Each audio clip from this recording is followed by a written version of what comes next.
Hi everyone welcome to my channel. तो आज मु आमा बनाऊँगी माछर बेसर। तो चलते देखा से केमती कौन बन लेट्स स्टार्ट। तो ये देखंतु माछ अच्छी। तो आपण मैंने जदि जानी माछर ना कौन तो मत कमेंट सेक्शन में निहाती कहे। तो मामा कौन कला से माछ को भल से काटी सफा करदेला। तो देखो एबे केते जोर वर्षा हो वर्षा संग को माछ बेसर को गरम भातटे बहुत बढ़िया लगे। तो आज आमर टी चुली रोषे हो। तो देखंतु एबे माछ तो एबे भजा हबो।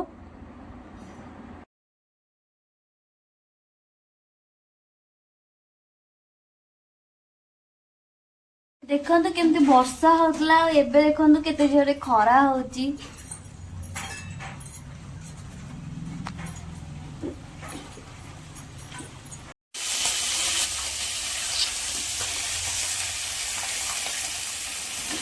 तो माछ देखंतु एबे भजा भजी स्टार्ट हो गलानी। माछ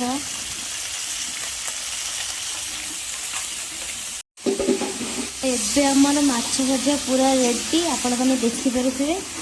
तो ये माछ बेसर पई तो सी सोरिष रसुण कंचा लंका आउ पियाज को ग्राइंडिंग कर देथिला। तो ग्राइंडिंग करके एठी कड़े रे पके दिया। तो देन सी टमाटो पके देथिला। तो तापर से हलदी लुण आपण भी आपण को निज क्वांटिटी अनुसार आपण लुण को यूज कर परिबे। तो से अनुसार सी बेसर को बेसी भी तेल रे भाजीबेनी कहीं से बेसी भी जदि आप भाजबे तो सी पिता लगे। तो हल्का टिके ताको भलसे भाजी देके से पानी देदेवे। तो तापरे आपण माने जेतिकी माछ को आपण निजर आवश्यकता अनुसार माछ को पकई देबे। पकई के समय पे फुटई देबे। तो देखो माछर केते सुंदर कलर आछि। तो आपण माने जति जहाँ कहतु तो माँ हाथ रंधार किसी बास्ना और क्वालिटी बहुत अलग थाए। तो देखो आम मानकर एबे माछ बेसर एबे रेडी हो गला।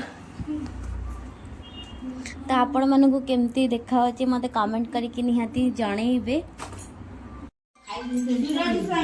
तो मु आपण मानकु माछटी देखौची ता टेक्सचर केमती अछि।